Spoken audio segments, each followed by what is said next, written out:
Ah, the West. Mythical home of Roadrunner, John Wayne, and families in wagons, heading for a fresh start on the rugged frontier. Wide open sky and these big red rock formations make up its stereotypical backdrop, the one in movies and cartoons. Well, there's gotta be a phone or a gas station around here somewhere, honey. But when you look at a bunch of those movies back to back, you start to notice something. This image of the West kind of looks the same whenever we see it. And that's because this specific group of formations is unique to one place, Monument Valley. So how did this one area become a symbol of the American West?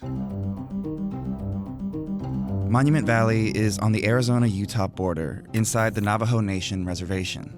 Its towering red sandstone formations, called buttes, rise hundreds of feet above the desert floor.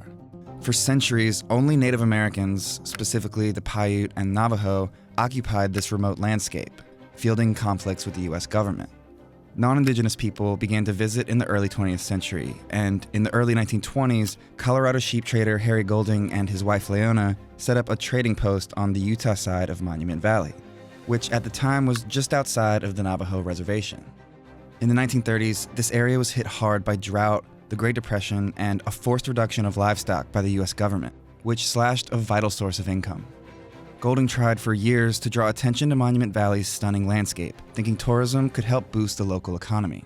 But according to Golding, the area's big break didn't come until 1938, when he brought photos of Monument Valley to Hollywood. Stagecoach, directed by John Ford and shot primarily on location in Monument Valley, revolutionized the Western, elevating the genre from the low-budget pulp reputation it had developed in the 1930s, what's known as a B-movie. What does it say, Dad? Don't mean a thing, son. Into one of Hollywood's most popular genres for the next 20 years. It was also the breakout role for American icon John Wayne, who until this point had spent years starring in B-westerns, like 1933's Riders of Destiny. Make it fast, Slippery.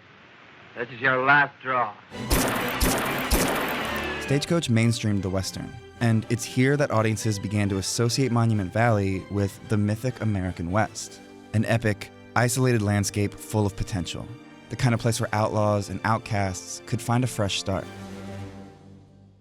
Following Ford's lead, other filmmakers began using Monument Valley as their Western backdrops, including Ford himself, 7 more times. Most notably in The Searchers, often regarded as the ultimate Western. The movie takes place in Texas. What's that got to do with us? But that didn't matter. By then, Monument Valley was a cliche. And cliches are useful for storytelling. They signal to the audience what kind of story this is, or set a familiar tone in advertising. Those buttes are so ingrained in pop culture that they can be used as shorthand for stories of Western adventure. Wait, where are we? Which might be why the Coen brothers chose it as the backdrop for the opening scene of The Ballad of Buster Scruggs, their 2018 homage and parody of the genre. A song never fails to ease my mind out here in the West, where the distances are great and the scenery monotonous.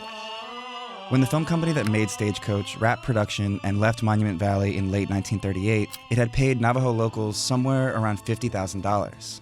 Hundreds had worked as crew members and extras, though they played the roles of Apache bad guys.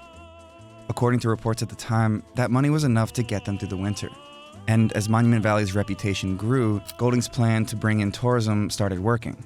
The Monument Valley Navajo Tribal Park now sees around 350,000 visitors each year. Tourists can visit the trading post and go on Navajo-led tours of the famous buttes. And they get there by taking this road, US Highway 163. You've probably seen it before. It's where Forrest Gump ended his famous run across America. My running days was over, so I went home to Alabama. Alabama's in the other direction, but that doesn't matter. This backdrop could be anywhere in the West.